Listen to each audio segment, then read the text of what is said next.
Imagine a man, born from the very heart of a land torn by war, standing against the might of an empire that swept across continents. This man, with a handful of soldiers, would challenge the unstoppable force of the Ottoman Empire for more than 20 years. His name? George Castriotti. But history remembers him as Skanderbeg, the Dragon of Albania.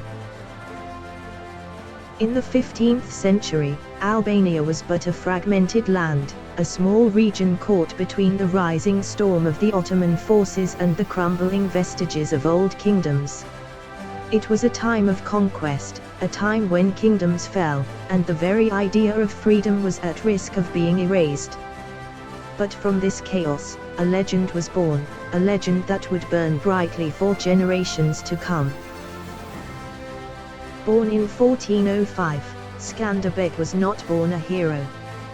He was born to a noble family caught in the clutches of a world in turmoil. At a young age, he was taken as a hostage by the Ottomans, a common fate for the children of noble families, meant to ensure loyalty. Raised in the Ottoman court, he became a warrior, a general, a strategist. But in the depths of his heart, Albania never left him. Skanderbeg fought for the Ottomans, he led their armies, crushed their enemies, and earned the trust of the Sultan himself. But the blood of his ancestors ran deeper. When his homeland was left vulnerable, Skanderbeg made a fateful choice. He turned his back on the empire that raised him, defying it to return to Albania, his soul ignited with the fire of freedom. Armed with only a handful of loyal men, Skanderbeg waged war against the most powerful empire the world had ever known. Skanderbeg's army had between 10,000 and 15,000 men, while the Ottoman army numbered 100,000 soldiers. The odds were impossible. His forces were outnumbered, outgunned, and outmatched. But Skanderbeg was no ordinary man. He was a master strategist, a commander who used the land as his weapon. Every mountain pass, every valley, every hidden path, he turned them into tools of destruction for the Ottoman invaders. At the Battle of Torville, in 1444, Skanderbeg faced an overwhelming Ottoman army. Against all odds, he crushed them, using guerrilla tactics and his intimate knowledge of the land. The siege of Krug became the stuff of legend, a symbol of resilience, a fortress that stood defiant for years against the empire's might.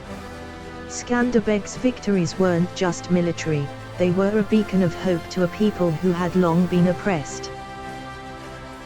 Though his fight against the Ottomans ended with his death in 1468, Skanderbeg's flame did not fade. His spirit lives on, not just in Albania, but across Europe. His legacy is a symbol of defiance, of unwavering courage against overwhelming odds. Skanderbeg became a rallying cry for generations, proving that even the mightiest empire could be challenged, and that the fight for freedom is worth every sacrifice. Today, Skanderbeg stands as a testament to the indomitable will of the human spirit, a reminder that even the smallest spark can ignite a fire that changes the course of history. Skanderbeg's story is not just a tale of war, it is a story of the heart. A story of a man who refused to bow to tyranny, who defied fate itself to protect the freedom of his people. His legacy teaches us that no matter the odds, no matter the strength of the enemy, resistance can change the world. Do we still have the courage to stand against tyranny today?